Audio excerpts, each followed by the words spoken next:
চট্টগ্রাম কক্সবাজার রুটে অভিনব সব কৌশলে চোরাচালান হচ্ছে ইয়াবা। ভাড়ার গাড়িতে যাত্রী পরিবহনের আড়ালেও চলছে এ বাণিজ্য। চট্টগ্রামের র্যাবের অভিযানে ধরা পড়া 2 জন দিয়েছে চাঞ্চল্যকর তথ্য। তাদের দাবি, ইয়াবার বড় ডিলারদের আস্তানা উখিয়ার রোহিঙ্গা ক্যাম্পে, পুরো বাজারও তাদের নিয়ন্ত্রণে। রেইনবো অ্যাক্রোপ্লাস্টে অ্যাক্রিলিক এমালশন থাকায় মুছে ফেলা যায় যে কোনো দাগ সহজেই। Rainbow Paints. মাইক্রোবাসের ভেতর বিশেষ কৌশলে রাখা ছিল 9 প্যাকেট ভর্তি 18,000 ইয়াবা। এমন কৌশলে লুকানো মেকানিক নিয়ে গিয়েও খুঁজে বের করতে পারেনি র্যাব। পরে নিজেই সিটের নিচে ম্যাট তুলে দেখিয়ে দেন চালক আয়ুব।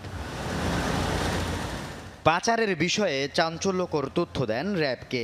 জানান 50,000 টাকার বিনিময়ে গাড়ির ভেতর ইয়াবা রেখেছেন। তার দাবি, মিয়ানমার নয়, কক্সবাজারের কুতুপালং রোহিঙ্গা ক্যাম্পেই রয়েছে ইয়াবার বড় বড় ডিলার। সরবরাহ হয় ক্যাম্প থেকেই। এই চক্রই নিয়ন্ত্রণ করছে ইয়াবার বাজার। আটক আয়ুবও সেই ক্যাম্প থেকে চালানটি চট্টগ্রামে নিয়ে আসছিলেন। সাম্প্রতিক সময় হচ্ছে যে এই জিনিসটা খুব বেশি পর্যবেক্ষণ করতেছি যে রোহিঙ্গা ক্যাম্প থেকে এটা দিনে দিনে একটা বড় মাদক সরবরাহের হাব হয়ে উঠতেছে।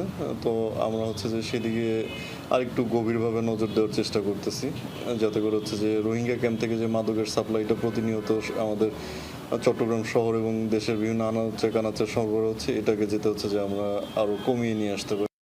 ধরা পড়া চালক প্রাথমিক জিজ্ঞাসাবাদে জানান, চট্টগ্রামের ফটিকছড়িতে এই ইয়াবা চালান পৌঁছানোর কথা। তথ্য পেয়ে ফটিকছড়িতে অভিযান চালিয়ে এক নারীকে আটক করে র্যাব।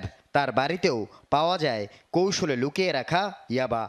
তাকে জিজ্ঞাসাবাদে বুঝতে পেরেছি তার থেকে চট্টগ্রামের যারা হচ্ছে যে খুচরা ব্যবসায়ী, তারা হচ্ছে যে ইয়াবাটা সংগ্রহ করে যে যার মতো হচ্ছে বিভিন্ন ইয়াবার যে পয়েন্টগুলো আছে সেই ইয়াবার পয়েন্টগুলোতে বিক্রি করে।